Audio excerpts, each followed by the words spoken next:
대학교 철학과 명예교수 김성민입니다. 반갑습니다. 앞서 말씀 사회적 올 드린 것처럼 민화에서는 정책위원회에서 이재명 정부 출범 100일을 맞아서 좀 더 실질적이고 중요한 주제를 다뤄보기로 회의를 시작했습니다. 우리가 보는 것처럼 남북관계를 말하다. 그동안 남북관계는 아시는 바대로 냉탕, 온탕, 롤러코스터를 수없이 지내왔습니다. 올해가 앞에 우리 의원님들 인사 말씀하신 것처럼 광복 80주년의 해이고 6.15 공동선언 25주년을 맞습니다. 다시 말하면 분단 80년입니다. 그동안 남과 북은 서로 교류를 한 적도 있고 화해를 한 적도 있습니다. 그러나 지금 우리가 제목에 붙인 것처럼 기로했었습니다. 대전환기였었습니다. 한반도 자체를 기로했었을 뿐만이 아니라 우리가 한반도를 둘러싼 근선대사에서 보아왔던 것처럼 국제 정세로도 기로했었습니다. 대전환의 시기라고 생각이 됩니다. 최근에 우리 또 북중러가 또 긴밀하게 결합한다라고 하는 걸 보면서 새롭게 그동안에 있었던 냉전의 축을 벗어나서 새롭게 신냉전이 구축되는 것이 아닌가라고 하는 우려가 없지 않습니다. 우리 대한민국에서도 국가를 대표해서 우현숙 국회의장님께서 천안문을 방문하셨고 시진핑 그리고 가볍게 김정은 위원장과도 인사를 했습니다만 앞으로 정말 이 경색 국면을 어떻게 풀어가야 할지는 바로 우리의 숙제가 아닐 수 없습니다. 세션을 둘로 나눴습니다. 김여선 남북관계 평가와 과제라고 하는 첫 번째 세션을 마련했고요. 두 번째는 그럼 앞으로 이재명 정부는 어떻게 대북 정책을 펴야 될 것인가라고 하는 두 번째 세션을 마련했습니다.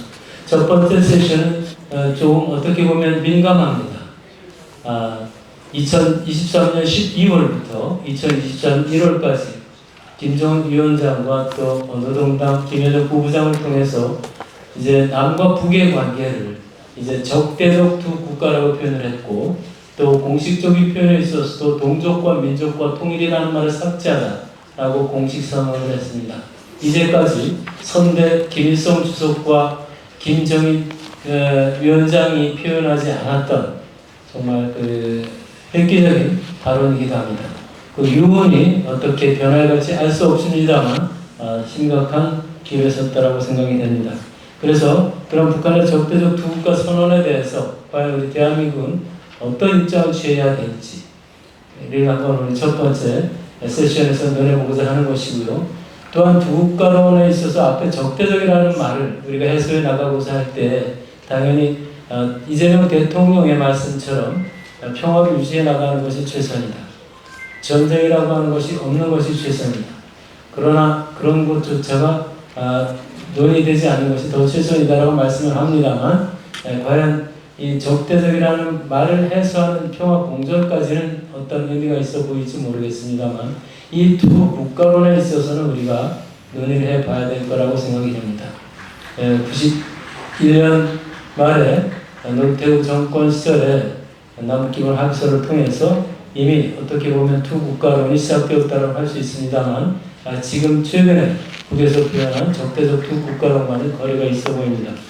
적대적 두 국가론과 더불어서 당연히 어떻게 풀어가야 하라고 고민할 때 현재 우리 대한민국 헌법이 가지고 있는 헌법 3조 영토조항과 헌법 4조 자유민주적 질서의 평화통일을 구축한다라고 하는 이 3, 4조항은 또한 상호 모순이 아닐 수 없습니다. 이런 민감한 문제를 가지고 오늘 첫 번째 세션에서 토론해 보고자 합니다. 오늘 이런 민감한 주제를 다룰 우리 최고의 전문가 세 분과 토론자 두 분을 모셨습니다. 발표자 세 분과 토론자 두 분을 먼저 한꺼번에 인사해 드리고 토론과 발표에 들어가도록 하겠습니다. 먼저 첫 번째 발표를 맡아주실 오늘 적대적 두 국가론에 대해서 전문가이시죠. 서강대학교 공공정책대학원의 정영철 교수님 발제자로 모셨습니다. 헌법 헌법의 영토조항과 평화통일 과정을 다룰 헌법 3, 4조를 중심으로 해서 민감한 주제를 다뤄주신 한국법제연구원의 연구위원이신 유지성 박사님 모셨습니다. 냉탕이든 온탕이든 롤러코스터 타든 언제도 끊임없이 쉬지 않고 남북교류의 최첨단에서 애써주시고 계시는 우리 민족 서로돕기 운동의 이예정 사업국장님 모셨습니다. 오늘 토론은 발제만큼이나 대단히 중요할 텐데요.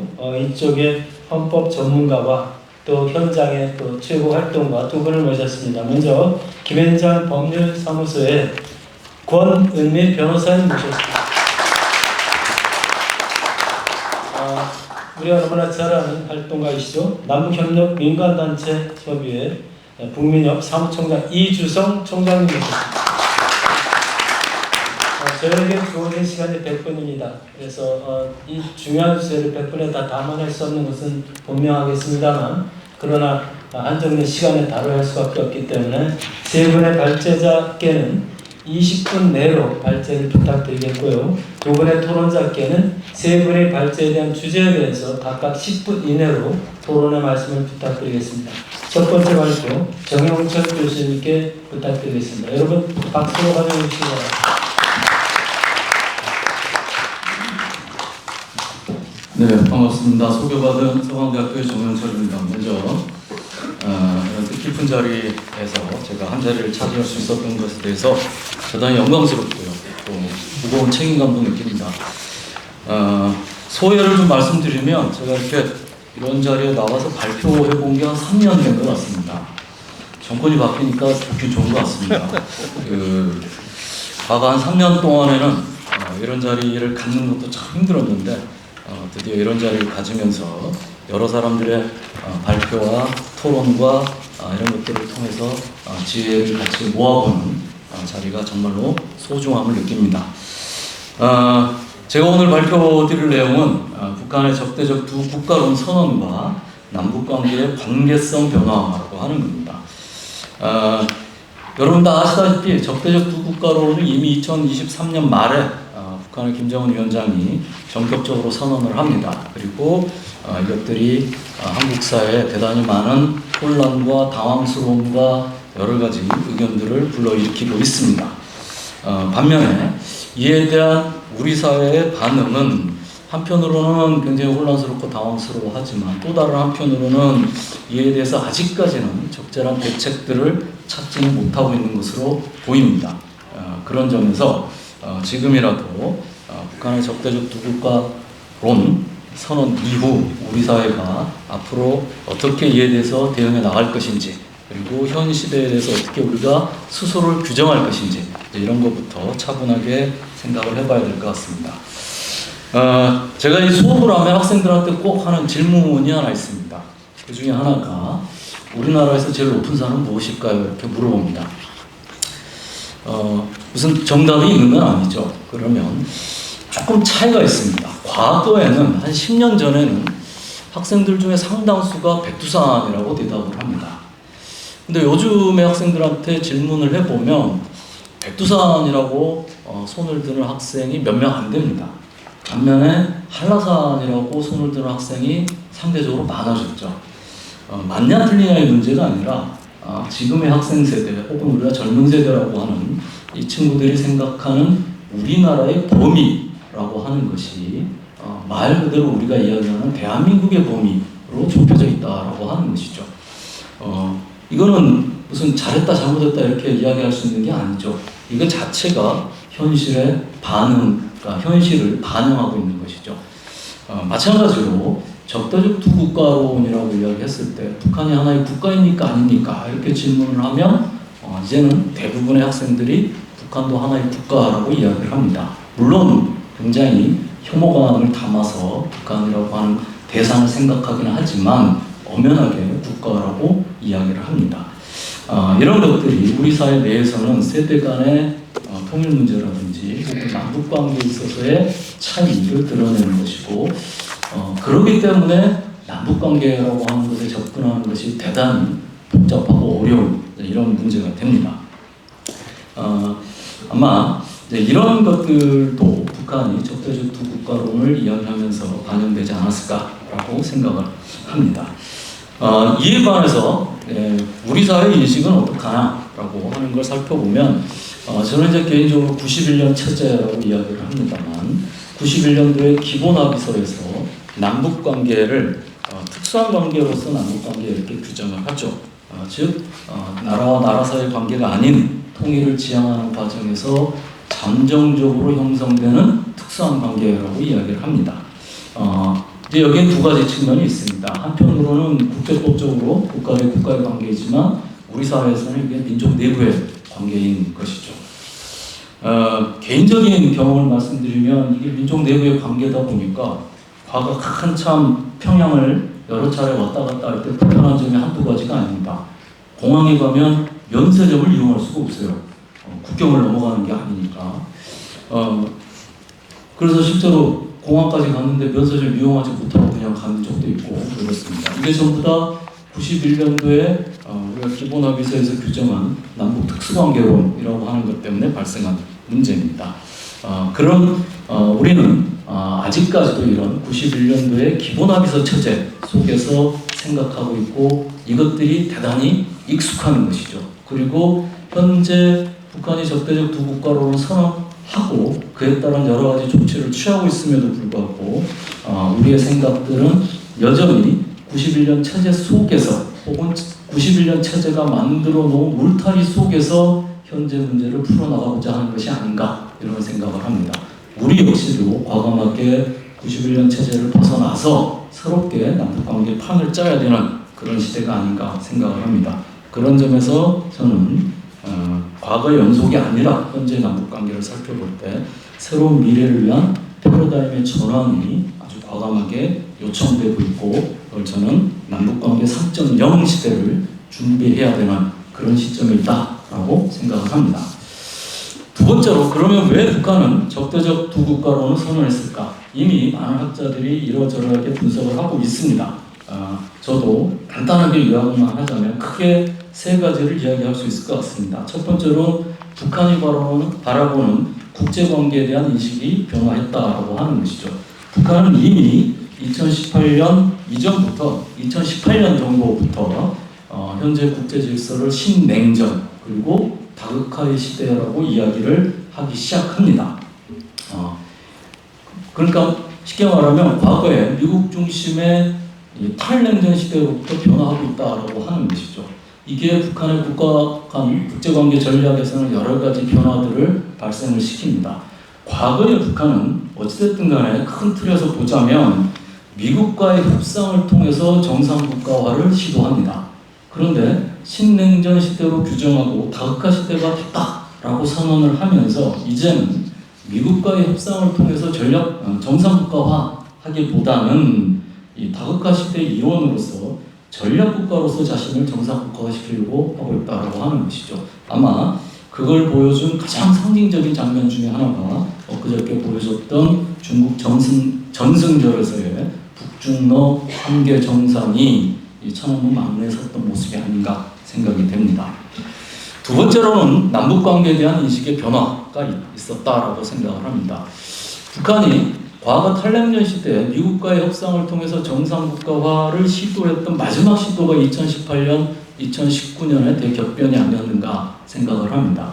근데 이 시간 동안에 북한이 바라봤을 때는 대한민국 정부가 한미관계에 종속돼서 남북관계의 구조적 변화를 실현하는 데서 아무런 힘을 발휘하지 못하는 현실을 목격하게 됐다라고 하는 것이죠. 이런 상황 속에서는 더 이상 북한이 말하는 한국 정부의 역할이라든지 한국 정부에 기대하는 것 이런 것들이 사실상 불가능할 것이다라고 생각을 한 것 같습니다.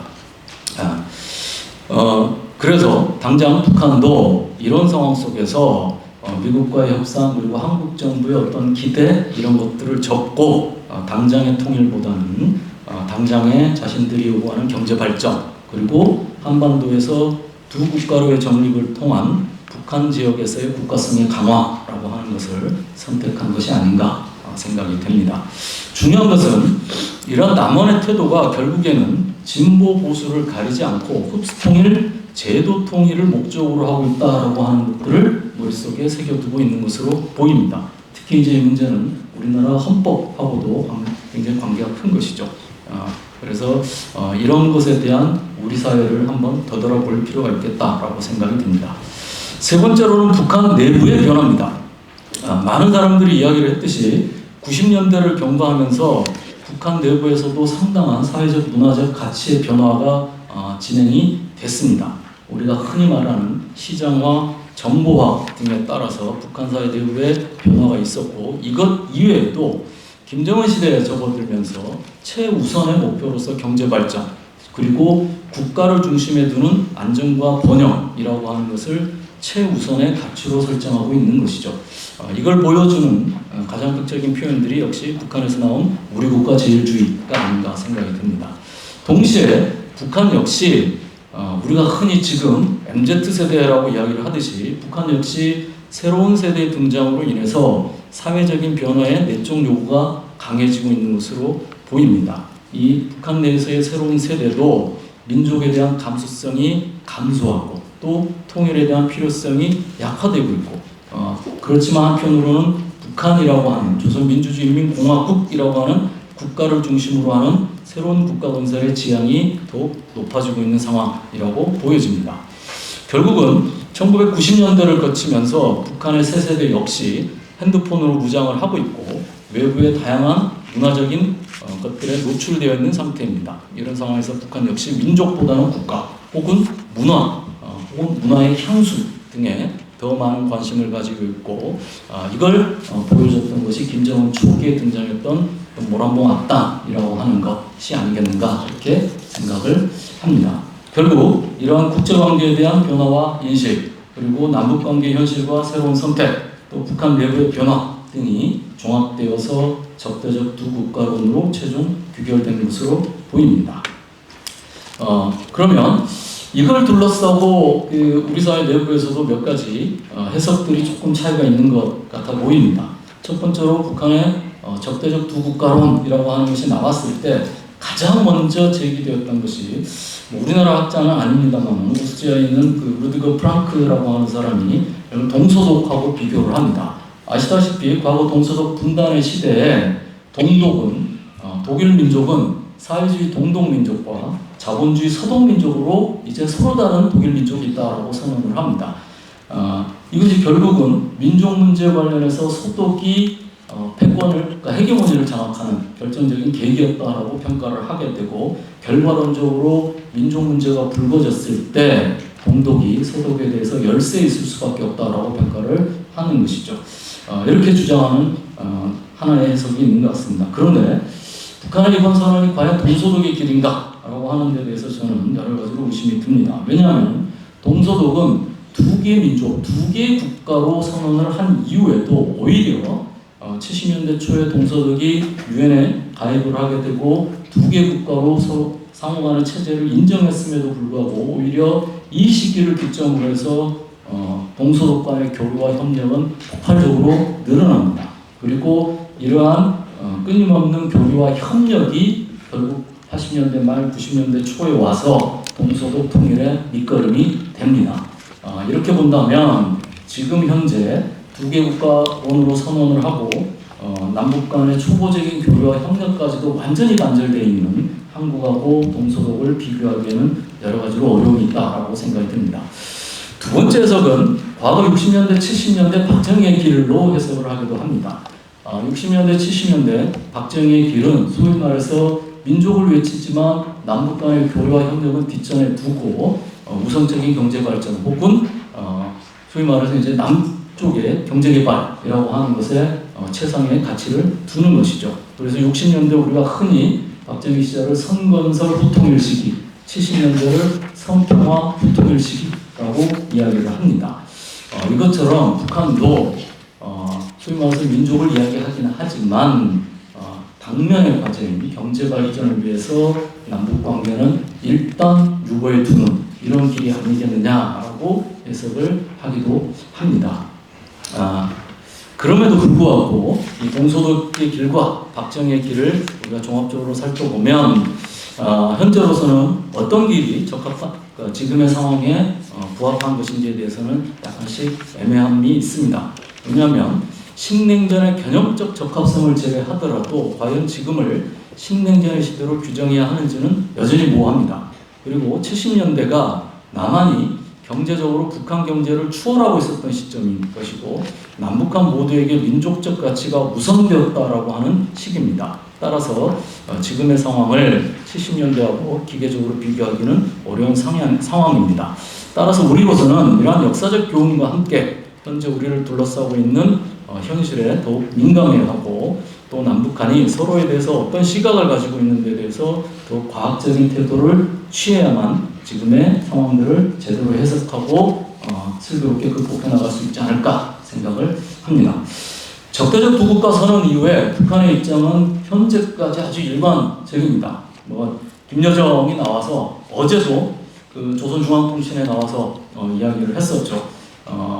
그 적대적 두국가론에 기초한 남북관계는 영원히 없을 것이다라고 하는 이런 발언들을 하고 있고 남한에 대해서 즉 한국에 대해서 여전히 적대적인 태도로 일관을 하고 있습니다.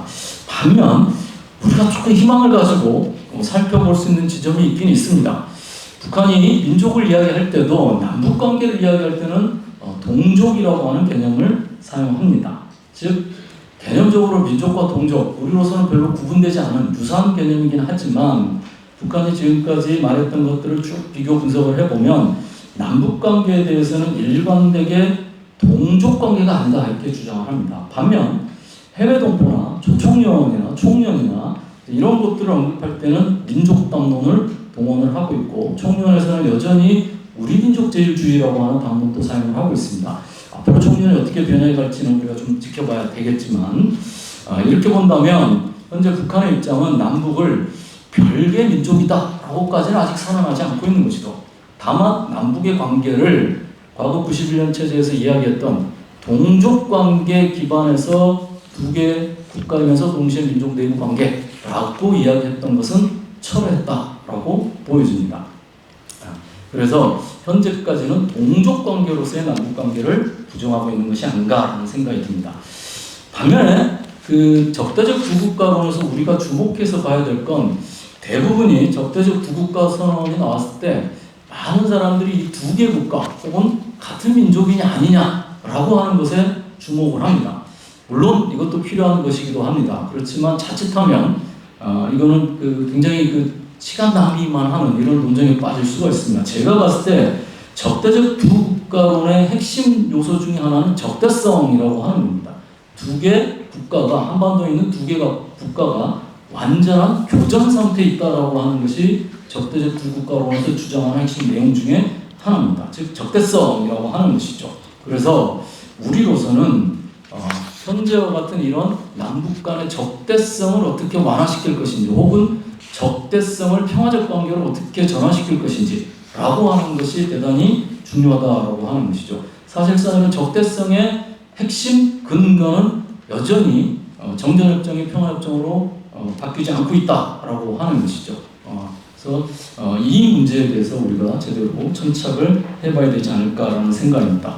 또 하나는 이 적대성의 문제는 또다시 이제 법 이야기로 가자면 우리 헌법의 영토조항이라든지 또 자유민주적 기본질서에 입각한 통일이라고 하는 것 속에서도 나타나고 있는 그런 법 제도적인 현실의 문제가 있는 것이죠. 이것들도 다 적대성의 본주에 있는 것이 아닌가라는 생각을 합니다. 자, 그렇다면 우리는 이제 무엇을 해야 될 것인가 참 어렵습니다. 아무리 우리가 뭐라고 이야기하더라도 북한이 응답하지 않으면 우리가 뭔가 이렇게 이야기할 수 있는 거리고 이렇게 뭔가 우리 일방적인 말과 행동만 될 뿐이죠. 이런 북한의 적대적 두국가론과 지금까지 보여주고 있는 북한의 태도라고 하는 걸 보면 우리에게 여러 가지 질문과 고민거리를 던져주고 있습니다.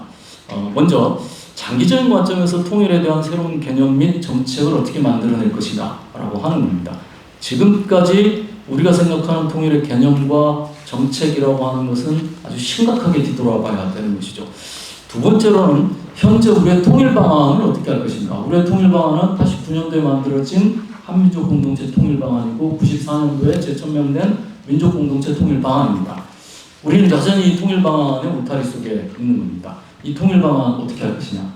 세 번째로는 우리의 헌법에서의 통일 조항의 문제를 어떻게 할 것인가. 여전히 고수할 것인지 아니면 미래지향적으로 바꿔나가야 될 것인지 이 문제에 대해서 우리가 심각하게 생각을 해봐야 됩니다. 그 다음 세 번째로는 북한과의 접점을 현재 상황에서 접점을 어떤 식으로 만들어가야 될 것인가. 아마 이게 가장 큰 당면에도 어려움이기도 할 것 같습니다. 아무튼 그렇지만 북한과의 접점을 어떻게 만들어갈 것인가. 그리고 최근 좀 핫한 이슈가 됐습니다만 통일부 어떻게 할 것이냐의 문제죠. 그 명칭 변경에서부터 통일부의 역할 재조정까지 어떤 식으로 통일부를 만들어갈 것인가. 이런 것들이 우리에게서는 굉장히 중요한 이 도전거리가 아닌가 생각이 듭니다. 그래서 첫 번째 헌법의 통일조항 관련해서 좀 몇 가지 말씀을 드릴까 합니다. 많은 사람들이 알고 있듯이 우리나라 헌법의 그 통일조항은 한반도와 그 부속 영토인가요? 부속 도서 이렇게 되어 있죠. 제가 한자에 약해가지고 이해를 바라겠습니다. 한반도와 그 부속 도서로 되어 있습니다. 근데 우리와 비슷한 사례가 있습니다. 그 아일랜드, 북아일랜드 같은 경우도 보면 과거 아일랜드는 뭐라고 규정을 하고 있냐면 영토는 아일랜드 섬 전체와 부속 도서 및 영해로 이루어진다 이렇게 되어 있습니다. 근데 놀랍게도 아일랜드와 북아일랜드가 갈등을 겪고 있는 와중에서 1998년 소위 성금요일 협정이 체결됩니다. 일명 그 벨파스트 협정이라고 부르는 게 이게 체결되고 나서 아일랜드가 헌법을 전격적으로 바꿉니다. 그러면서 영토 조항을 아예 삭제를 합니다. 그리고 두 번째로는 그 자유민주적 기본 질서에 입각한 통일이라고 하는 것에 대해서 또 분명히 이제 우리는 자유민주적 기본 질서에 입각한 통일 이렇게 이야기하고 또 이거를 북한은 흡수통일로 해석을 하고 있는 것으로 보입니다. 근데 아일랜드 같은 경우도 이런 규정들을 벨파스트 협정 이후에 바꿉니다. 뭐라고 바꾸냐면 통일 방안이라든지 어떤 체제라든지 이런 것들을 특정하지 않습니다. 그리고 아일랜드 섬의 양쪽 관할 지역에서 민주적으로 표명된 대다수 사람들의 동의를 얻어 오직 평화로운 수단을 통해서만 아일랜드가 통일되어야 한다는 확고한 의지를 천명하는 바이다 이렇게 바꿉니다. 즉 민주적 그리고 평화적인 원칙에 의해서 통일한다라고 하는 것으로만 바꿔냅니다. 그 이후에 아일랜드 상황은 사실상 아일랜드와 북아일랜드의 경계선을 확인할 수 없을 정도로 사회문화적으로는 거의 전면적인 개방과 교류와 협력들이 이루어졌습니다. 물론 최근 들어와서 영국이 그 EU에서 탈퇴하면서 논란이 되고 있습니다만 어찌됐든지 간에 아일랜드는 명백한 영토 조항이라든지 명백한 통일 방안이라든지 명백한 엔드스테이트로서의 통일 체제를 이야기하지 않고도 얼마든지 교류와 협력과 사실상 통일과 같은 사회문화적 교류를 진행할 수 있다라고 하는 것을 보여주는 사례라고 생각합니다. 두 번째로는 이 열린 통일로의 패러다임 전환입니다. 지금 우리는 91년도 체제 속에서 생각을 합니다. 그러다 보니까 많은 사람들이 통일 그러면 뭔가 통일의 최종 형태로서의 통일국가의 상이라고 하는 것을 분명하게 이야기해야 된다라고 생각을 하는 것이죠. 그래서 한민족 공동체 통일 방안이나 민족 공동체 통일 방안 그 당시로서는 굉장히 획기적인 방안이었죠. 교류와 협력 그리고 연합에 의한 통일 그리고 최종적으로 자유민주적 체제에 의한 통일 이렇게 규정을 합니다. 근데 어찌됐든 간에 이 한민족 공동체 통일 방안이나 민족 공동체 통일 방안도 최종적인 엔드스테이트를 명확하게 규정하고 있습니다. 그리고 최종적인 엔드스테이트로 가는 과정에서 이 여러 가지 통일 과정들을 이야기하고 있을 뿐이죠. 지금의 상황에 오면 저는 오히려 앞에서 봤던 아일랜드 그리고 또 하나의 사례는 그 지중해에 있는 조그만 섬나라 사이프러스 같은 사례를 통해서 이런 최종적인 엔드스테이트를 결정하지 않는 방식의 통일 방안들을 생각해봐야 되지 않겠는가라고 생각을 합니다. 그런 점에서 저는 개인적으로 지금까지의 통일 방안이 남이나 북이나 닫힌 통일의 시대였다면 이제는 열린 통일의 시대 혹은 열린 통일의 패러다임을 만들어야 되지 않겠는가라는 생각을 합니다. 그다음 마지막으로 우리가 할 일은 우리 내부의 민주주의와 평화의 역량을 부단히 강화하는 것입니다. 어떻게 보면 이게 가장 어렵고 중요한 일이기도 하다라고 생각이 됩니다. 우리 사회의 민주적인 역량들을 끊임없이 증진시켜 나가고 최소한 사회적으로 한반도에서 평화가 정착되고 남북이 평화롭게 공존하고 발전할 수 있어야 된다라고 하는 정책 역량들을 부단히 발전시켜 나가는 것, 이게 어떻게 보면 우리에게 지금 현재 제기하고 있는 가장 큰 과제가 아닌가 생각이 됩니다. 간단하게 또 마지막으로만 통일부 명칭 변경 문제는 명칭 변경 문제뿐만 아니라 통일부의 역할과 기능들을 어떻게 할 것인가에 대한 종합적인 관점에서 이야기가 돼야 되고요. 제가 좀 이 자리에서 좀 강조해서 하고 싶은 이야기는 그런 겁니다. 현 정부가 이제 들어와서 이재명 대통령이 곧바로 접경 지역에서의 삐라 살포 금지와 대북 방송 금지 이런 조치들을 취했습니다. 아주 긍정적이라고 생각을 합니다.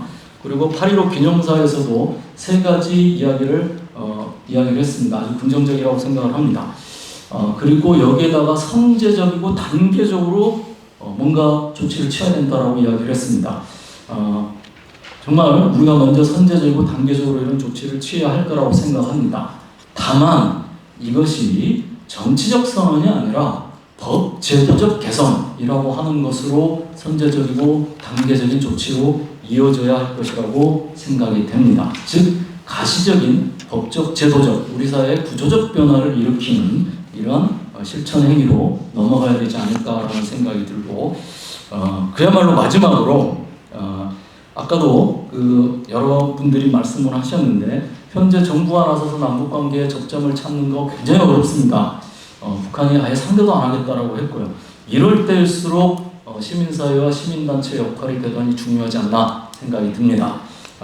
그동안 시민사회, 시민단체가 어떻게 보면 지금까지 정부에 의해서 마치 수단적으로 사용되는 측면들이 있었는데 개인적으로도 제가 시민단체에 한 발을 걸치고 있는 입장에서 지금이야말로 시민사회와 시민단체가 정말 중요한 역할을 할 수 있도록 시민사회와 시민단체와 정부가 서로 지혜를 모아서 어떤 정책들을 실현해 나가는 것이 대단히 중요하지 않겠는가라는 생각을 합니다. 시간이 좀 많이 제가 쫓겼네요. 네, 이상 마치도록 하겠습니다. 좋은 질문 고맙습니다. 91년 남북기본합의서가 가지고 있는 쌍방 통일이 제한하는 잠정적인 특수한 관계다라고 이제까지 그런 기본 기조 속에서 쭉 진행돼 왔는데 거기에 대해서 일종의 이제 문제 제기를 했다라고 생각이 들고요. 그리고 이제 신냉전 상태에서 어떻게 우리가 대처할 것인가, 또 구체적으로 통일부 명칭 최근에 많이 논의가 되었고 정동영 장관께서도 통일 명칭권에 대해서는 언급한 바가 있습니다. 구체적으로 어떻게 구체화되지는 않았습니다만 명칭이 함의하는 것에 따라서 앞으로 대북 정책이 달라질 수 있기 때문에 중요한 문제를 제기해 주셨다고 생각하고요. 아일랜드의 이제 법조항을 말씀해 주셨습니다. 이것은 학자들 간의 논쟁이 있는 부분이긴 합니다. 과연 종합적으로 우리의 상황과 아일랜드 상황이 얼마나 종합적일까에 대한 논의가 이어져 있습니다만 정영철 교수는 한 대안으로 제시해 주셨고요. 여러 말씀 중에 와닿는 것은 여전히 시민사회, 시민단체 역할이 크지 않겠는가. 특히나 통일과 평화에 관한 건에 있어서는 투트랙으로 정부가 하지 못하는 부분에 있어서는 그동안 시민단체가 해왔고 시민운동 해왔지 않겠는가. 앞으로 좀 더 주도적으로 할 수 있는 그런 투트랙의 방안을 제시해 주셨다고 생각이 됩니다. 이거는 오늘 또 이혜정 사업국장님 또 이주성 사무총장께서 뒤에 받쳐서 말씀해 주실 거라고 생각이 됩니다. 자연스럽게 이제 우리 헌법 3조의 영토조항과 4조의 통일로 나아가는 자유민주적 질서에 따라서 평화적 통일한다라고 하는 아주 민감한 주제에 우리가 도착을 했습니다. 이쪽 부분에 소개해드린 대로 우리 유지석 박사님께 발제 부탁드리겠습니다. 20분 내로 부탁드리겠습니다. 예, 안녕하십니까. 소개받은 한국법제연구원의 유지성이라고 합니다. 2015년에 제가 입사 이래로 이제 10년 동안 남북 관계에 관해서 규범적인 측면에서 많은 쭉 이제 살펴봤습니다. 살펴봤는데 정말 답이 없고 정말 어렵고 이제 상황에 따라서 상황 논리가 지배가 되기도 하고 정치적인 상황 앞에서 법의 논리가 좌우된다고 할까요? 법의 논리가 이렇게 왔다 갔다 하는 그런 상황들을 많이 겪으면서 이제 곡절이 있었던 부분들이 남북관계에 관한 그 법적인 내용들이 아닐까 싶습니다.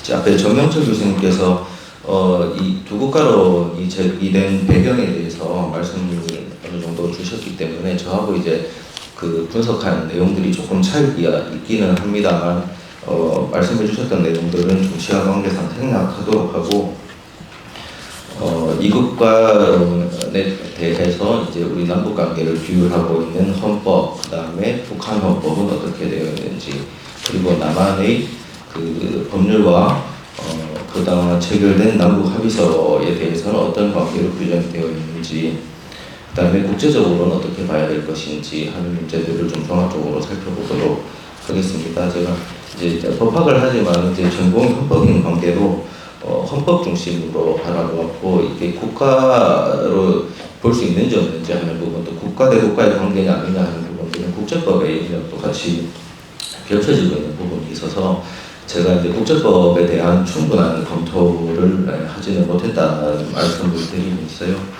좀 감안해서 들어주시면 감사하겠습니다. 사실 이제 북한에서 이국가론이 나왔을 때 우리에게 굉장히 생경하게 받아들였습니다만 사실은 생경한 게 아니었죠. 73년도에 박정희 대통령이 6.23 선언을 하면서 통일의 방해가 되지 않는다면 남북한 동시 유엔 가입에 반대하지 않는다, 이런 입장을 발표를 했습니다.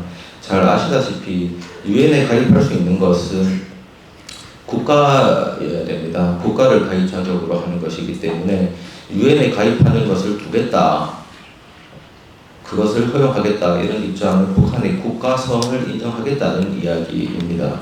물론 이제 유엔이 국가로 인정을 했다고 해서 우리가 국가로 반드시 인정해야 되는 것은 아닙니다. 북한이 국제사회로부터 인정을 받는 것은 유엔 차원의 집단적 국가 승인이라고 부르고, 거기에 따라서 우리가 개별적으로 국가 승인을 할 수 있는 권리가 종속되는 것은 아니기 때문에 그것은 별로 상관은 없는 문제라고 생각을 하고요.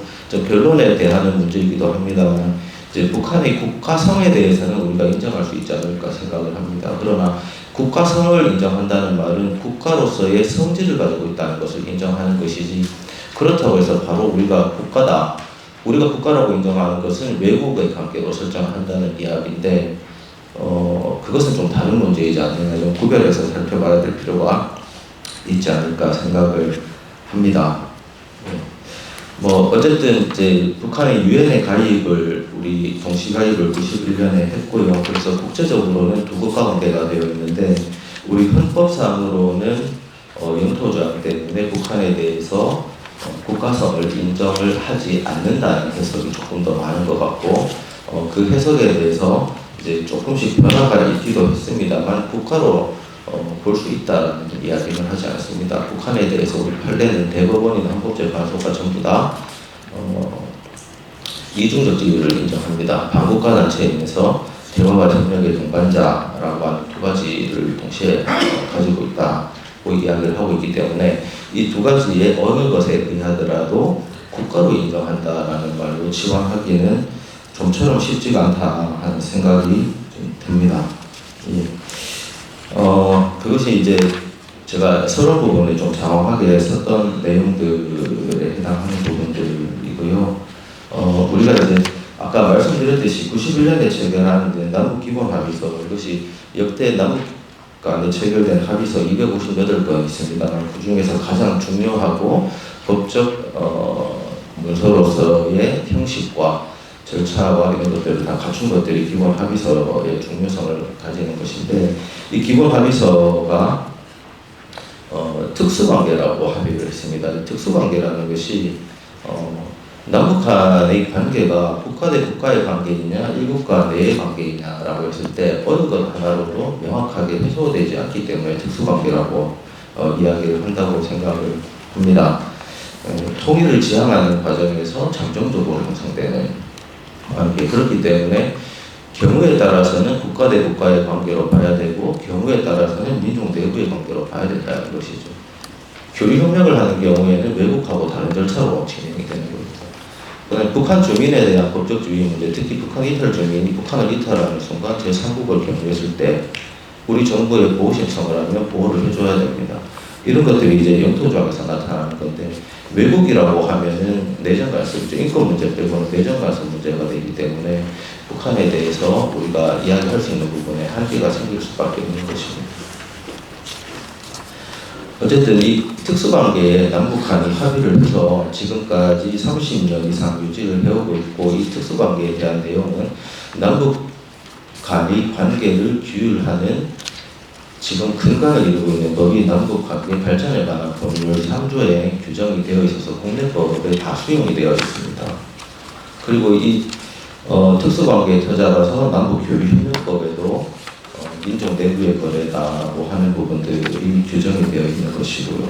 그래서 우리 규범에서 이 특수관계라는 것은 헌법 차원에서부터 논의가 되어서 지금까지 소화가 되고 있는 관계, 그 다음에 국회에서 제정한, 국민의 대표인 국회에서 제정한 법률에 그것이 반영되어 있다는 측면에서 이 특수관계를 쉽게 우리가 흔들 수 있는 것은 아닌 것 같다 하는 생각을 해봤습니다. 이국가론에 대해서 그럼 북한헌법은 어떻게 규정하고 있나 하는 부분을 좀 살펴봤는데요. 48년에 북한 제헌헌법에 보면 분단을 부정하기 때문에 통일에 관한 조항이 아예 없었습니다. 다만 통일을 지향한다라는 그런 내용을 도출할 수 있는 근거들은 있었다고 생각이 됩니다. 가령 7조에 보면은 아직 토지개혁이 실시되지 않은 조선 안해 지역에 있어서는 최고인민회의를 규정하는 시기를 내에 실시한다. 그러니까 토지개혁이 실시되지 않은 조선 안에 있는 지역, 이건 남한을 이야기하는 것이죠. 그러니까 103조에 보면은 조선민주주의인민공화국의 수도는 서울시이다라고 이야기를 하고 있습니다. 그래서 통일을 지향한다는 이야기를 간접적으로 나타내고 있는 것이 48년 북한헌법이고요. 72년 헌법이 현행헌법의 골강을 유지하고 있는데 72년 헌법에서는 5조에 이렇게 나옵니다. 조선민주주의인민공화국은 북반구에서 사회주의의 완전한 승리를 이룩한다. 전국적 범위에서 외세를 물리치고 민주주의적 기초 위에서 조국을 평화적으로 통일하기 위해서 민족적 독립을 달성하고 투쟁한다. 이런 내용들이 들어있습니다. 그러니까 북한헌법은 조국 통일을 헌법적 사명이고 국가의 본질적 목표를 규정하고 있고, 그 방식에 있어서는 자주평화, 민족 대단결, 그 다음에 북한 지도의 체제 통일 원칙을 반영하고 있다고 할 수가 있습니다. 그리고 이 내용이 이제 2019년 헌법까지 이어졌을 때 이 북한은 북반구에서 인민정권을 강화하고 3대 혁명을 힘있게 벌려 이런 이야기들이 나오는데요. 이 북반구라고 하는 표현을 두고 일각에서는 이제 군사관계선 이국지역을 의미하는 것이다. 그렇기 때문에 북한이 적화 통일을 포기했다. 이렇게 이야기하는 근거로 말씀하시는 분들도 제가 본 적이 있습니다만, 제가 분석해 봤을 때 이 북반구라는 표현은 한반도 전체를 의미하는 것이라고 생각을 합니다. 왜냐하면 72년 헌법 당시에도 북반구에서 통일을 한다는 규정이 있었거든요. 그리고 여타 문헌에도 이 한반도를 의미할 때 북반구라는 표현을 굉장히 많이 쓰고 있었다 하는 부분들이 있습니다. 그 다음에 북한 헌법 말고 북한 노동당 규약을 봐야 되는데요. 북한의 규범 체계가 우리하고 달라서 노동당 규약이라든지 김정은의 교시 같은 것들이 헌법보다 상위의 규범으로 효력을 발생시키고 있는 부분들이 있습니다.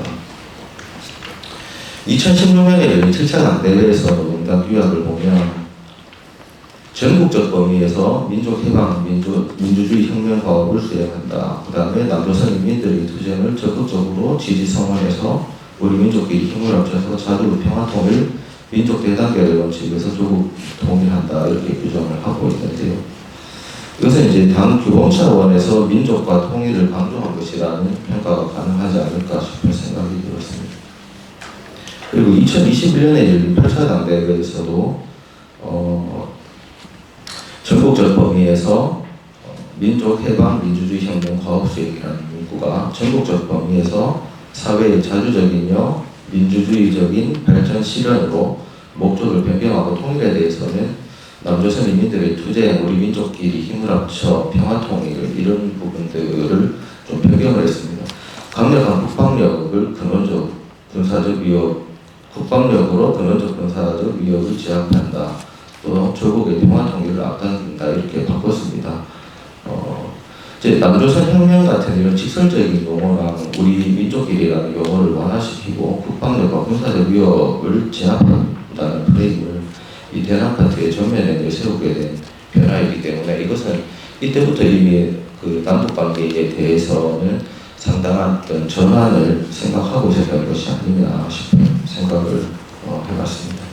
그리고 법률 차원에서 찾아봤을 때 북한에서는 이제 남북 관계에 관한 사항을 포괄적으로 규정하고 있는 우리의 어떤 그 남북 관계 발전에 관한 법률 같은 이런 기본법이라 할 만한 것들은 발견되지 않고 있고요. 남북 병역에 대해서 규정하고 있는 북남경제협력법, 개성공업지구법 이것이 굉장히 남북 관계에 있어서 중요한 법률인데 최근에 이 법률들을 전부 폐지한 것으로 알려져 있습니다. 그 다음에 교시 잘 아실 텐데요. 북한 그 최고 지도자였던 김일성, 김정은이 내리는 지시, 가르침, 지침 이런 것들을 포괄적으로 이야기하는 것이 교시라고 하는데요.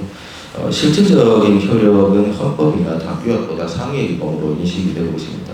그럼 이 교시에는 지금까지 남북 통일을 규정을 하고 있었는데 김정은이 이제 통일을 포기하고 국가 대 국가의 관계로 설정하는 부분에 대해서 이 교시를 내린다고 해서 선대의 교시를 뛰어넘을 수 있겠느냐 하는 부분을 좀 살펴볼 필요가 있다고 생각이 듭니다. 정확하게는 이제 제가 여기에서 이제 국내에서 보는 문헌이나 파악하는 자료로 한계가 있습니다만 김정은이 자신을 이제 과거와 같은 정도의 우상화하는 것은 적절하지 않다는 뜻을 밝힌 것으로 제가 알고 있기 때문에 김일성, 김정은이 내린 평화 통일에 관한 교시를 김정은의 교시로 번복할 수 있겠느냐 하는 부분은 좀 쉽지 않겠다 하는 생각이 좀 들고요. 그 다음에 합의서 부분인데 북한에서도 남북 기본 합의서에 대해서는 굉장히 중요한 서로 판단을 하고 있어 왔습니다. 그런데 북한이 특수관계를 폐기하겠다고 이야기하는 것은 남북 기본 합의서에서 합의한 내용을 파기하겠다는 이야기인데 이제 북한이 일방적으로 파기하는 데에 대해서 우리 남북 합의서에 대한 법적 지위를 우리가 조약으로 보고 있지는 않기 때문에 우리 판례가 남북 합의서의 법적 성질은 이제 신사협정, 국제법적으로는 MOU에 지나지 않는 것으로 판단을 하고 있어서 북한이 합의서 정신을 파기하는 부분에 대해서 현재로서는 정치적이거나 좀 도의적인 신사협정에 위반하는 것이니까요. 그런 추궁을 하는 것밖에는 방법이 없지 않느냐 하는 생각이 들었습니다. 그 다음에 이 국가론에 대한 우리 국내법 영토조항에 대해서 좀 살펴보겠습니다. 원래 영토조항만 봐가지고는 정확하게 이게 통일 규정이라는 것을 알 수가 없습니다. 근데 이 영토조항을 살펴보면 있어서는 우리 역사성 같은 것들을 좀 살펴봐야 되는데요. 아까 이제 정영철 교수님께서 학생들에게 질문을 하신다고 말씀을 하셨는데 저도 이제 수업을 나가면 학생들에게 가끔 질문을 합니다. 독도가 누구 땅이냐고 하면은 학생들 대부분 99.99%가 0.1%는 대답을 안 하는 학생이고요. 대부분의 학생들은 이제 우리 땅이라고 이야기를 하는데 북한이 누구 땅이냐라고 이야기하면 순간 침묵이 들립니다. 북한이 누구 땅인지에 대해서 요즘 학생들에 대해서는 학생들은 크게 인식이 없는 것 같습니다. 우리 헌법 3조의 영토조항에서 한반도와 그 부속도 서로 한다고 대한민국의 영토를 규정하고 있기 때문에 북한 영토도 북한 지역이 있는 영토도 군사국에서 이국 지역도 우리 영토다라고 이야기를 하면 그래서야 이해를 하기 시작하고 제법 빠르게 학생들이 소화를 한다는 느낌을 받았거든요. 원래 영토조항이라는 건 연방국가에서 이 국가의 영토가 연방은 주 하나하나가 전부 국가성을 가지기 때문에 이 연방국가의 영토가 어디까지인지를 획정하고 선언하기 위해서 헌법에다 넣는 것이 많은데요. 헌법에다가 영토조항을 넣어놓으면 영토를 확장을 할 수가 없습니다. 그렇기 때문에 영토조항은 원래 넣는 것이 국익 차원에서 봤을 때 바람직한 것 같지는 않습니다. 영토조항을 대부분의 선진국가들은 잘 두고 있지는 않습니다. 근데 우리는 왜 영토조항을 뒀느냐? 1919년 임시정부 헌법에도 이 영토조항이 있었습니다. 임시정부 헌법 제3조에 보면 대한민국의 강토는 구한제국의 판도로 정한다라고 이야기를 했고요. 44년도의 임시정부 임시헌장의 2조에는 보면 대한민국의 강토는 대한의 고유한 판도로 함 이렇게 했고, 이것이 48년 헌법에 들어가서 87년 헌법 체제인 지금의 헌법까지 그대로 남아있는 것입니다. 영토조항은 단순하게 통일만을 이야기하는 것이 아니고 우리의 역사성과 국민적인 합의와 헌법 제정 권력, 그 다음에 우리가 일제 식민지로부터 독립을 했고 우리가 식민지로부터 일제 치하에 있었던 그 36년간이 65년도 한일 기본 조약을 체결할 때 이미 무효라는 것에 합의를 이뤘기 때문에 이 일제 식민지배가 불법적인 지배 상태였다는 것까지 다 함축을 하고 있는 조항이 우리 영토조항입니다. 그래서 영토조항을 북한의 태도에 따라서 우리가 단순하게 이렇게 바꾸자 저렇게 바꾸자라고 할 만큼 가벼운 것이 아니다라는 말씀을 좀 드리고 싶었습니다. 물론 이 영토조항이 있지만 그러면 그 영토조항을 문헌적으로 너무 딱딱하게 해석을 해버리면 이 4조가 죽어버립니다. 4조는 자유민주적 기본질서에 박한 평화통일을 지향하고 정책을 수립해야 된다고 규정을 하고 있지 않습니까? 근데 이 3조만 딱딱하게 해석해버리면 군사분계선 이북 지역을 점령하고 있는 것은 반국가 단체이고 북한이라는 정권은 실체가 없는 불법 집단이기 때문에 불법 집단하고는 어떤 유효한 법률적 행위도 할 수가 없다는 결론에 이르게 됩니다. 그렇기 때문에 이 헌법에 4조가 들어가 있는 것입니다. 4조는 3조가 분단을 부정한다, 그리고 4조는 분단을 인정한다, 이렇게 단순하게 해석할 문제가 아니라 4조의 자유민주적 기본질서에 박한 평화통일 정책을 수립하고 추진함으로 인해서 3조가 완성된다라는 기본 조화적인 해석을 통해서 우리는 이 통일 문제에 대해서 극복을 해야 되고, 남북 간에 벌어지고 있는 다양한 현안에 대해서 이 규범 조화적인 해석을 통해서 북한의 국가선을 경우에 따라서는 인정을 해야 되고, 경우에 따라서는 외국에 준하는 쪽으로 봐야 되고, 경우에 따라서는 북한 이탈 주민을 외국인에 준하는 지위든 북한 주민에 대해서도 외국인에 준하는 자로서 판단을 하고 우리가 보호를 하고 통일 정책을 추진해야 된다라고 하는 이 헌법의 어떤 결단입니다. 헌법이라는 것이 잘 아시다시피 정치성, 최고위공성, 포괄성, 추상성을 가지고 있습니다. 헌법이 법률이나 시행령, 시행규칙처럼 딱딱하고 지역적인 사항을 규정을 한다면 사회 변화와 시대 변화, 그 다음에 남북관계의 유동성에 대해서 전혀 대처할 수가 없기 때문에 그렇습니다.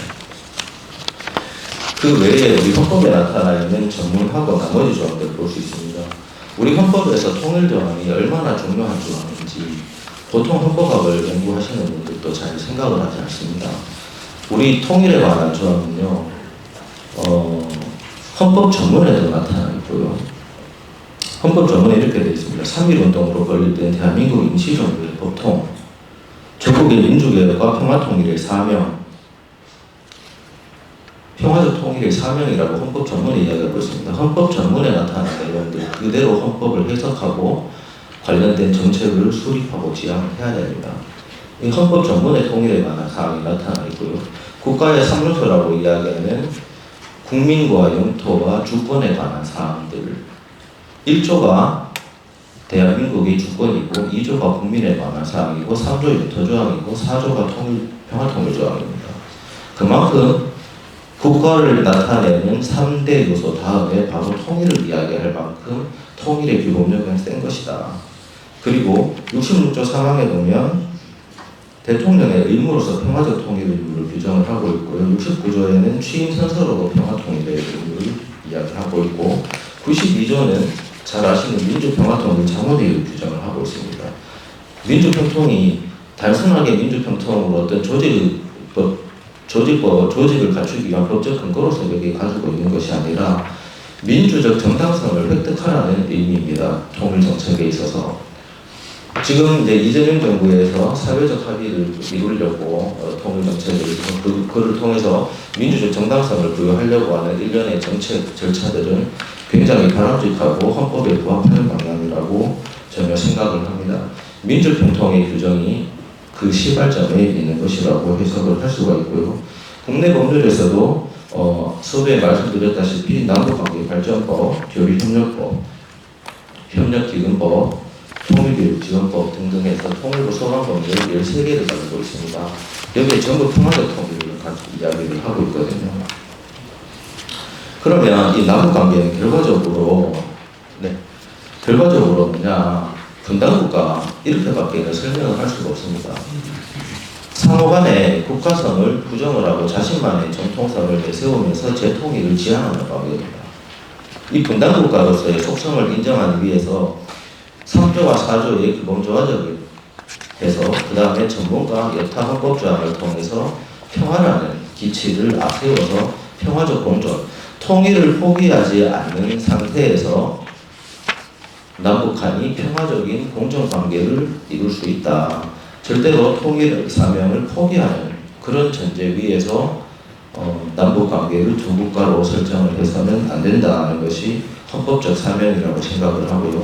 추후에 이제 저도 조금 더 연구를 해봐야 되겠습니다만 독일의 사례 도움이 될 수 있을 것 같습니다. 72년도에 동서독 기본조약을 체결을 하고 서독이 동독에 대해서 원래는 한 개의 국가로 아인슈타트라고 이야기했습니다. 하나의 국가라고 했습니다. 서독은 동서독 관계가, 동독은 쭈발슈타텐이라고 해서 두 개의 국가라고 이야기를 했습니다. 아까 정 교수님께서 말씀하신 이민족 이국가론까지도 연결돼 버립니다. 동독 같은 경우에는. 그렇지만 이 동서독 기본조약이 서독이 동독에 대한 국가성을 인정했다는 것 때문에 위헌 시비가 붙었을 때 서독 연방헌재에서 독일 제국이라는 하나의 국가, 이것은 영속성을 가지고 존속되고 있다.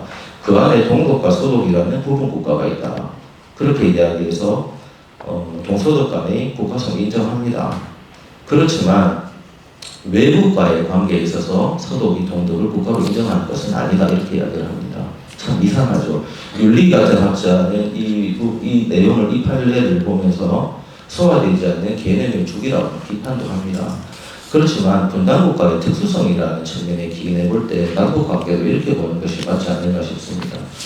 이미 일제 식민 통치가 불법이었기 때문에 우리는 대한제국이라는 하나의 한국이 영속되고 있고 그 안에 남한이라는 국가와 북한이라는 국가가 존재하고 있다. 그렇지만 우리가 북한을 외국과의 관계에 있어서 국가로 인정하는 것은 또 아니다라는 이중적인 논리를 펼치면서 추후의 상황을 봐야 되겠고요. 다만 이제 독일과 우리가 다른 점 이런 것들이 있는 것 같습니다. 동서독 같은 경우에는 연방국가였습니다. 연방국가였기 때문에 연방 간에는 주와 주 간에는 어차피 국가성을 인정을 하고 있었지만 우리는 연방주의의 전통이 없는 국가입니다. 그렇기 때문에 문제가 있고요. 그 다음에 잘못했다가는 남북 영부분단을 초래할 위험성을 내포할 수도 있다. 이런 측면에서 조금 더 이제 헌법학뿐만 아니라 국제법학이나 정치학에서도 함께 좀 머리를 맞대고 앞으로 논의해가야 될 숙제가 아닌가 하는 생각을 해봤습니다. 예, 감사합니다. 네, 헌법 3, 4장을 중심으로 헌법학자답게 상호 충돌하는 지점, 그래서 그 모순을 어떻게 극복할까라고 하는 것을 잘 말씀해 주셨습니다. 말씀하신 대로 헌법이 갖고 있는 어떤 추상성, 개방성, 정치 규범성, 포괄성, 오히려 법률조항보다도 이렇게 열려져 있는 부분을 어떻게 해석하고 그걸 잘 실현하느냐에 따라서 달라질 수 있겠다 이런 말씀 주셨는데요. 사실은 이 헌법 3, 4조 자체도 충돌하는 부분이 있고요.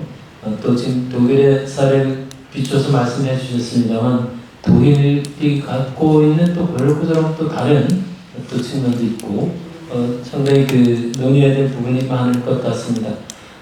일단 세 번째 우리 이혜종 사업장님 20분 내로 발표를 듣고요. 토론자 두 분의 토론을 듣고 남은 시간을 우리 청중들로부터 질문 몇 번 받고 한꺼번에 발제자들에게 짤막한 답변을 듣는 그런 순서로 이어가도록 하겠습니다. 현장에서 이렇게 좀 학자들이 이야기하는 것이 과연 얼마나 또 적실성이 있는지 실제로 해보시면 몸으로 느끼시면서 느끼시는 바가 많은데 생생한 남북 민간 교육의 그 과거와 현재 또 미래 전망을 우리 이혜정 국장님께 20분 내로 청해 듣겠습니다. 네. 생생한 남북 교육을 못한 지가 좀 오래돼가지고 기억을 되살리면서 말씀드리도록 하겠습니다. 그 주최 측에서 저한테 전환기의 남북관계에 도대체 새로운 차원의 민간 남북 교육 한번 생각해봐라, 그거 고민을 얘기를 해봐라 말씀을 주셨는데, 전환기의 남북관계도 너무 힘든데 게다가 과거의 민간 교육도 제대로 되지 못하는 상황에서 새로운 차원의 남북 교육도 고민하는 것은 아마 여기 앉아계신 모든 분들이 쉽지 않은 거라고 다 알고 계실 것 같고, 그래서 저는 오늘 어떤 대답을 준비하고 나왔다기보다는 제가 고민하는 시점들, 그걸 여러분들하고 같이 좀 고민을 나누는 시간으로 지금 시간을 좀 쓰려고 합니다. 우선은 과거로 조금 돌아가 보겠습니다. 여기 계신 반 이상의 선생님들은 아마 95년도, 96년도에 한국에서 그 북한 동포독교 운동이 시작됐을 때를 기억을 하실 것 같아요. 아시겠지만 95년도에 북한이 처음으로 이제 인도 지원, 그 신앙 지원을 요청을 했죠. 대북 그 지원이 그래서 시작이 되었는데요. 그러면서 유엔이 들어가서 실사도 하고, 그래서 정말 여기 지원해야 된다라는 그런 분위기로 이제 유엔의 지원이 그 이후에 지금까지도 이어지고 있습니다. 남쪽에서는 96년도 1년 정도 지나서 좀 본격화되었는데요. 사실 뭐 여러분들이 더 잘 아시겠지만 당시에는 이런저런 어려움들이 좀 있었죠. 근데 그럼에도 불구하고 여기 계신 많은 선생님들, 또 사회 원로들, 뭐 각계각층에서 어쨌든 힘을 보태주셔서 우리민족 서로독교 운동, 또 정 교수님 계시는 어깨동 같은 그런 단체들이 세워질 수 있었던 것 같습니다.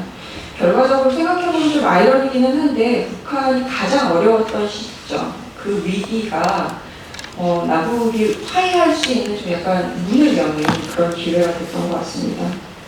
그리고 다 기억을 하실 텐데요. 2000년 6.15 정상회담이 진행이 되면서 사실은 상황이 저희도 완전히 확 바뀌었죠.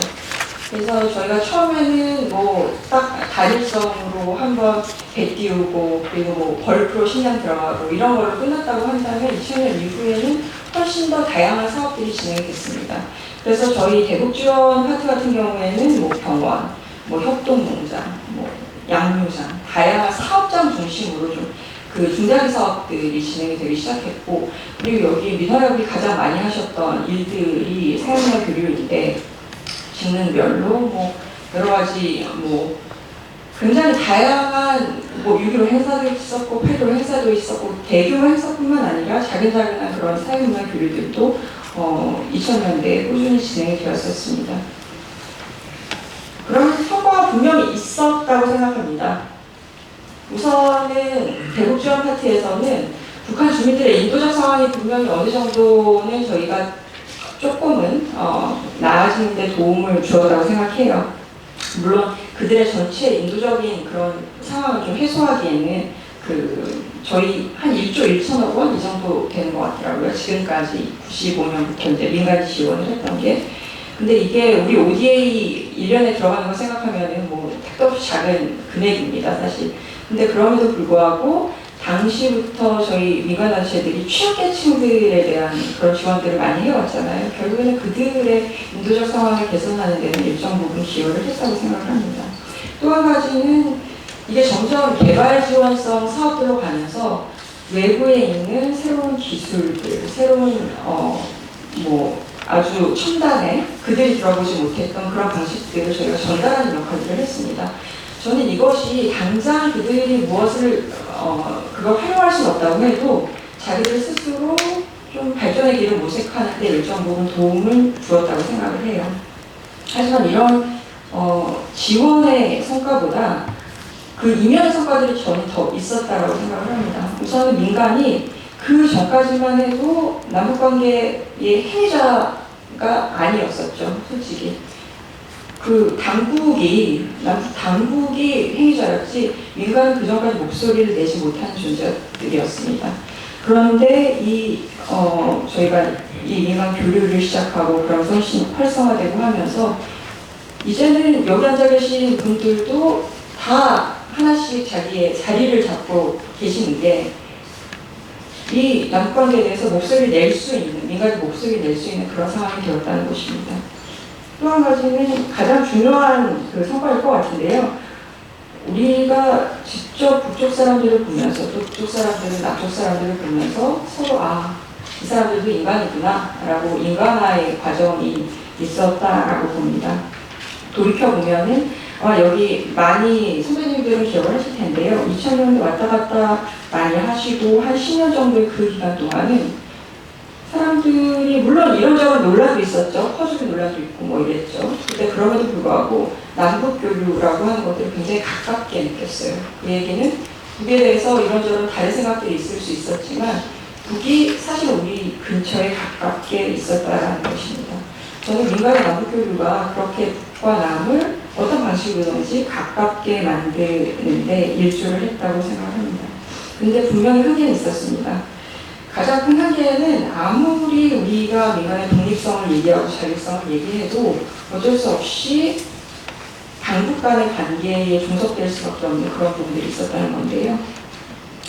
사실 생각해보면은 민원도 많이 느끼셨겠지만 우리의 민간의 사업이라고 하는 게 북 당국, 남 당국의 승인, 허락 이런 거에 기반해서 사실은 돌아갑니다. 그래서 남북관계가 당국과 관계가 나빠지면 저희의 사업도 추락추락하는 거예요. 그래서 향후에도 이런 부분에 대한 좀 제도적인 개선, 정말 근본적인 그런 변화가 없이는 동일한 문제들이 계속 반복될 거라고 생각합니다. 두 번째는 저희 민간의 문제인데요. 2000년대 저희가 너무 바빴어요. 불을 다니느냐고. 그래서 선배들도 너무 바쁘시고. 그러면서 당면한 과제들을 처리하는 것에 너무 몰두하셨던 것 같아요. 그래서 생각해보면 우리가 조금 더 중장기적으로 어떤 체계로 남북교류를 할 것인지, 그리고 국제사회에는 어떤 메시지를 던질 것인지, 그리고 우리가 제도적으로 어떤 개선을 이루어내야 하는지라는 부분들에 대해서는 제대로 좀 포괄적인 전략을 짜지 못했다라는 그런 반성을 해봅니다. 그리고 마지막으로는 이건 좀 어쩔 수 없는 물리적인 문제일 수도 있겠지만요. 저는 어쨌든 우리가 남과 북이 제대로 만나고 인간이 제대로 만나고 했던 기간이 생각해보십시오. 길어봤자 한 10년 정도인 것 같아요. 근데 그 전에 한 50년 정도를 서로를 적이라고 생각하고 촛불을 겨누던 사람들이 10년 정도에 무언가 확 바꿔낸다? 사실 쉽지 않은 일이죠. 많이 바꿔냈지만. 그럼에도 불구하고 이게 그렇게 생각하면 이 10년의 기간은 일종의 시범사업 기간 정도로 생각할 수 있을 것 같아요. 다시 말해서 지금까지 남북관계 민간의 교류가 계속해서 이어져 온다면 어쩌면 우리가 더 많은 변화들을 좀 보고 있지 않았을까. 당국 간이 됐건 아니면 특히나 우리 남쪽의 정부가 뭔가 크게 실수했던 부분들, 이건 하지 말았어야 됐던 부분들, 그런 게 뭐가 있는지 한번 기억을 해보시기 바랍니다. 저는 그런 부분들이 분명히 있는 것 같거든요. 그래서 어쨌든 이런 한계가 있는 상황에서 사실은 요새 저희가 맞닥뜨리는 한계는 이거를 훨씬 더 넘어서는 것 같습니다. 지금 좀 살펴보고 싶은 거는 도대체 교류협력의 환경이 과거와 어떻게 바뀌었는지, 그리고 또 바뀌지 않은 건 또 뭐가 없을까라는 부분을 좀 여러분들과 같이 살피고 싶습니다. 첫 번째는 북한의 대외 정책, 대남 정책이 바뀌었습니다. 선생님들 너무 잘하시고, 그리고 두 번째 세션에서 좀 더 이제 그 부분에 대해서 많이 다뤄주실 것 같은데요. 우선 아까 정 교수님도 말씀을 하셨는데 제가 볼 2020년 요 무렵까지만 해도 사실 지난 40년 동안의 북한의 대외 정책은 미국을 중심으로 한 그 관계 개선을 중심으로 한 그런 대외 정책이었던 것 같아요. 근데 지금 요 몇 년 동안 분위기를 보면 다 아시겠지만 이게 북중러, 한중일 이 진영도에 북한이 그냥 편승하는 것을 좀 넘어서 굉장히 이거를 10분 활용하고 있는 것 같은 모습입니다. 그리고 대남 정책에 있어서 더 말씀드릴 게 없을 정도로 이 적대적 부국가, 그래서 당분간은 남측과는 그 어떤 것도 하고 싶지 않다라는 것을 명확히 좀 하고 있는 상황인 것 같습니다. 또 바뀐 상황은 여기에 만약에 경협을 하시거나 아니면 교련력 쪽에서 이제 활동하시는 분들이 계시다면 대북 제재 환경 이거를 뽑지 않을 수 없을 것 같습니다. 2016년 11월 달에 2321호가 채택이 되었거든요. 그리고 그 이후에 이제 5개, 2321을 포함해서 5개가 채택이 되면서 사실은 그 이전의 대북 제재 수준하고는 거의 상상할 수 없는 수준으로 아무것도 할 수 없는 수준으로 이제 대북 제재가 강화가 되었습니다. 그래서 사실 2018년을 한번 되돌아보십시오. 그때 당국 간에도 이런저런 합의들이 있었어요. 그 중에 철도도로 협력 이런 것들도 있어요.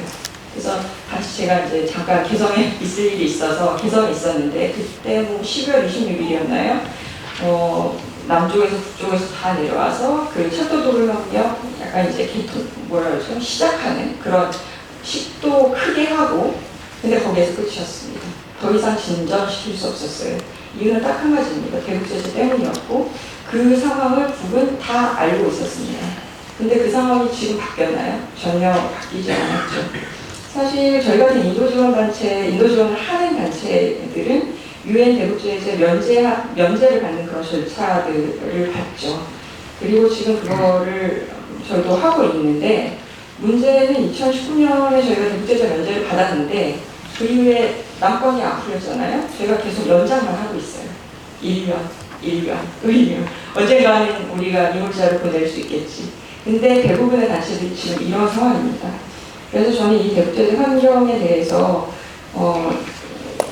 계속해서 좀 논의가 되어야 하고 논의뿐만이 아니라 우리가 좀 우리 목소리를 좀 국제사회에 내야 된다라는 말씀 드리고 싶습니다. 또 한 가지 좀 근본적으로 바뀐 부분은요. 국제사회에서 한반도 문제가 실종돼 나왔습니다. 그런 데다가 단순히 그냥 실종만 됐으면 찾아오면 되는데 이게 대북 적대감이 너무 고조되는 게 요새는 되게 많이 느껴지더라고요. 그러니까 미국에서는 실종이 된 것 같고 이게 예전에 유럽 국가들 같은 경우에는 그래도 꽤 이 북한하고 같이 우리가 사업해야 된다. 그들을 국제사회로 끌어내야 된다라는 분위기가 굉장히 강했었거든요. 그런데 지난해에 우크라이나에 북한이 파병을 하면서 분위기들이 너무너무 안 좋아졌더라고요. 저희가 7월 달에 이제 주한 대사관들하고 그 간담회를 진행을 했는데 그 전해에도 분위기가 이상해지네 했는데 지난 2달 전 7월 달에는 다 돌아선 것 같은 느낌이 들었습니다. 그래서 이 결국에 더 많은 부분들을 만들어야 하는 입장에서는 굉장히 좀 이거 어떻게 해야 되지? 라는 고민이 많이 들었던 지점이 있습니다. 그리고 가장 좀 큰 문제 중에 하나는 어쩔 수 없이 우리 사회에서 이 남북협력에 대한 민간의 남북협력에 대한 그런 기억들이 잊혀지고 있다는 것 같습니다. 뭐 좋아한다, 싫어한다 이런 걸 다 떠나서 그냥 무관심, 무풀이, 악플보다 더 나쁘다고 하는데 이 이슈 자체가 잊혀지는 지금 상황이 아닌가 싶습니다. 하지만 바뀌지 않은 지점도 있습니다. 첫 번째는 북은 여전히 외부의 지원이 필요한 상태입니다. 제가 준비한 거를 다 하다 보면 또 쪽지가 날아갈 것 같아서 이 부분은 당연히 여러분들 다 아실 것 같고요. 그리고 또 한 가지는 북한의 경제개발 의지는 또 여전한 것 같습니다. 그래서 특히나 관광을 통해서 조금은 대북 제재를 좀 피할 수 있는 관광이라는 부분을 통해서 좀 북이 뭐를 해보겠다라는 의지들이 좀 보이기는 하는데 선생님들 모두 느끼시겠지만 이게 북이 한편으로는 사람들을 끌어와야 되는 외부에서 사람들이 유입되고 계속 그게 돌아가야 되는 그런 관광을 선택했음에도 불구하고 뭔가 어긋나듯이 실제로 교류협력을 하겠다는 거야, 사람들 받겠다는 거야 이런 국민의 지점들이 좀 약간 부딪히는 것이 있습니다.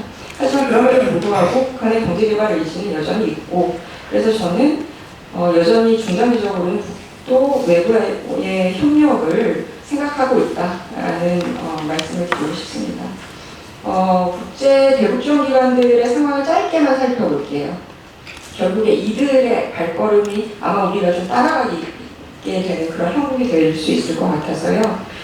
저희가 코로나 시기 때만 해도 아마 코로나가 지나고 나면 북한이 서방 대사관을 먼저 불러들일 것이고, 그 다음에 유엔기구를 불러들이고, 그 다음에 EUPS라고 하는 유럽의 민간단체들, 그 이후에 미국의 민간단체, 그리고 운이 좋으면 우리 한국의 민간단체들에게까지 아마 그 순서가 오지 않을까라는 그런 기대를 했었습니다. 지금 스웨덴 대사관이 들어간 건 알고 계시고 스위스하고 폴란드 정도가 지금 대사관 다시 재오픈했습니다. 근데 저희가 생각했던 것보다 외국 공간들이 이 주조 대사관 오픈을 다시 개장을 하는 거가 굉장히 늦어지고 있습니다. 그러면서 유엔 기구들도 거의 비슷한 상황인 것 같아요. 사실 유엔은 지금 상황이 더 안 좋죠. 그 유엔의 전체 대북지원 커뮤니티를 관장하는 유엔 상주 조정관이라는 자리가 있습니다. 이 사람들이 2021년에 코로나 때문에 그 평양을 나왔거든요. 근데 그 이후에 계속 들어간다 지금 뭐 북한이랑 얘기하고 있다라고 얘기만 하고 아직까지 못 들어가고 있어요. 지금 상주 조정관이면 북한에 들어가 있어야 되잖아요. 근데 지금 태국에서 일을 하고 있는 상황입니다. FAO나 유니세프 정도가 조금씩 뭔가를 하고 있는 것 같기는 한데요. 그렇다고 여기도 뭔가 뭐 사람들을 받아들이는 게 아니라 필요한 물자들을 받고 기술 지원을 받는 정도 수준에서 그치고 있는 것 같습니다.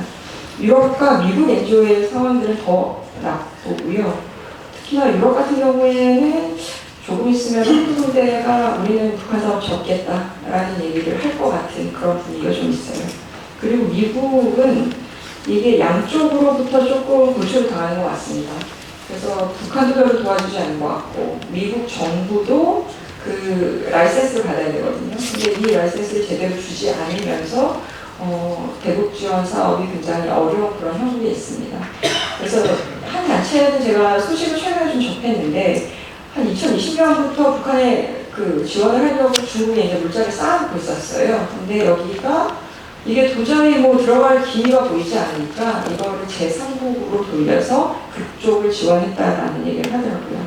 이런 식으로 결국에는 이런 게 몇 번 지속이 되면 결국에는 대북 지원, 북한에 대한 그런 뭐 협력 이런 것들이 점점 끊기는 수순으로 가지 않을까라는 고민들을 좀 듭니다.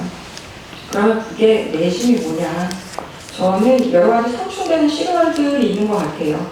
유엔에 대해서는 분명히 굉장히 들어오지는 못하게 하고 필요한 물자를 받고 이런 정도로 좀 지금 조정을 하고 있는 것 같은데 그러나 반면에 독일 예술관이라든지 이런 공관이 들어오는 거에 대해서는 굉장히 적극적으로 나서고 있는 것 같습니다. 그래서 그런 외교적으로는 풀마음이 있는데 인도 지원을 중심으로 하는 유엔에 대해서는 좀 소극적인 태도를 취한다? 이런 거에 대해서 우리가 그걸 어떻게 읽어야 될지 좀 고민이 되는 지점입니다.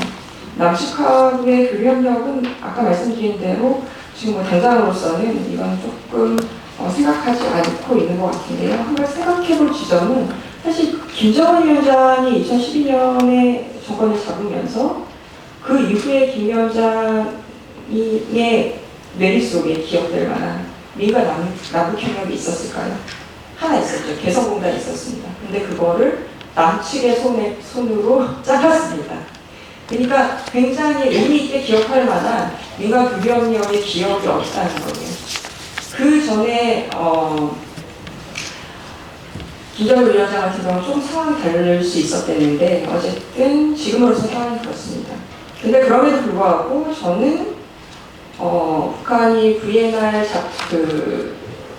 지속가능한 발전을 위한 2030 의제 이행을 위한 자발적 국가 검토 보고서 VNR을 2021년에 내면서 분명히 국제협력이 필요하다라는 부분들을 밝혔고 그 이후에 이런저런 상황들이 달라지기는 했으나 저는 여기에서 밝힌 북한의 생각이 국제협력에 대한 생각이 그리 바뀌지 않았다고 생각을 합니다.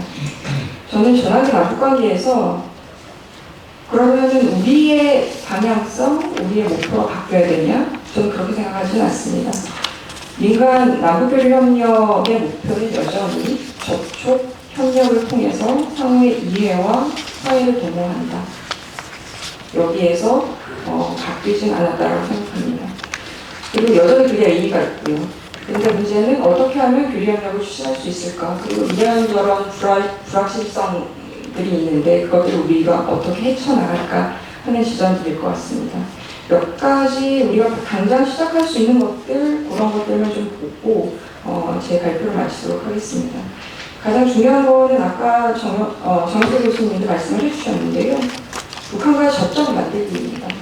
그래서 지금 측과 계속해서 접점을 만들려고 하는 시도들은 가장 중요할 수밖에 없다고 봅니다. 그러면 어디에서 시작해야 하냐? 저는 몇 가지 길들이 있을 것 같은데요. 우선은 단절됐던 그 지점에서 시작해야 된다고 봅니다. 뭐 민화령, 민경령 다 없어졌는데 그러면 거기로 가야 되니? 가야죠. 만약에 거기에 남아있는 사람이 있고 여전히 우리가 손을 뻗치며 잡을 사람이 있다면 당연히 그거 저희가 지금 가지고 있는 가용할 수 있는 모든 자원들을 동원해야 된다고 생각을 하고요. 그리고 북한이 다자회를 통해서 좀 이렇게 접촉하는 그런 심사회들이 있습니다. 저는 코로나 이후에 아직 북쪽이 그쪽들을 제대로 좀 교류를 하고 있지는 않지만 그래도 컨택트는 있습니다. 그래서 저는 그쪽을 통해서 북쪽과 또 계속해서 교류하려는, 그리고 또 유엔을 통해서도 교류하려는 그런 노력들을 해야 된다고 봅니다. 나머지를 좀 봐주시고요. 아까 저도 정 교수님하고 사실 저는 정 교수님 그 발제문을 먼저 읽으면서 너무 동의가 되었었는데요. 저도 사실은 무엇을 해야 하나 지점에서 가장 먼저 쓰고 싶었던 지점은 쓰고 싶었던 말은 우리 사회에서부터 시작하자라는 그런 말이었었습니다. 사실 우리가 이 얘기를 되게 많이 하고 우리가 공감대를 형성하고 나중에 남북관계와 뭐 미래에 대해서 얘기를 해야 되고 대화의 창을 열어야 되고 이런 얘기를 많이 하면서도 가장 우습게 생각하는 사업 분야 중에 하나입니다. 그래서 일회성으로 끝나기 쉽습니다. 저는 이런 부분들을 일회성이 아니라 계속해서 꾸준히 가져가면서 우리 사회에서 남북관계에 대해 좀 얘기할 수 있는, 터놓고 얘기할 수 있는 안전한 공간들을 만들어 가야 할 것 같습니다. 예, 나머지는 나중에 더 하겠습니다.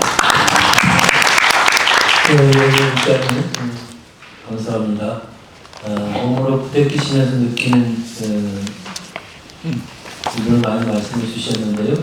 아까 저는 교수님 말씀하셨습니다만 이제 시민단체 역할이 크다라고 하는 걸 경험을 통해서 말씀해 주셨습니다. 정동영 장관이 취임하시자마자 비라 전단살포 종을 풍선 버리기 금지 조치 내렸고, 더 중요한 것은 그동안 지난 정부 때 북한 주민을 만날 수가 없었습니다. 왜냐하면 만나는 걸 고사하고 만나기 위한 북한 주민 접촉 신고서, 사전 사고가 됐든 뭐든지 용납하지 않았고 그러한 신고서 자체를 접수하지 않았기 때문입니다.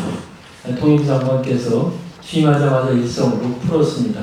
에도 불구하고 지금 이해순 국장님 말씀대로 이게 또 아직은 경제 국면입니다. 그러나 이제 뚜벅뚜벅 가자 이런 말씀 거의 응변으로 해주셨는데요. 그럴 수밖에 없는 거고, 그간 투트랙 정부가 못하는 거 결국 우리 민간 사회단체가 또 사회적 합의를 통해서 우리 내부의 문제부터 출발하다는 말이 더욱더 와닿는 것 같습니다. 여전히 분단 국가고 분단 체제가 속일 수 없는 현실이고, 그런 분단 체제가 길러낸 우리 한국 사회의 분단 의식이 아직도 엄혹하게 작동하는 것이 무관하지 않은 것 같습니다. 뒤에 토론 때 시간이 된 논의를 하고요. 시간이 꽤 흘렀는데 우리 권은희 변호사님 네. 8분 안팎으로 좀 부탁드리겠습니다. 알겠습니다. 권은민 변호사입니다. 저는 이제 북한법을 연구를 하고 북한법 강의도 대학원에서 하고 그래서 법을 통해서 북한을 쭉 연구를 하는 그런 사람입니다. 주변 국가론에 관한 문제 하나 하고 현재 우리가 뭘 논의해야 될까 하는 문제 두 가지를 말씀드리겠습니다. 저는 현재 상황 분석은 정영철 교수님 의견에 완전히 동의를 하고요. 그러면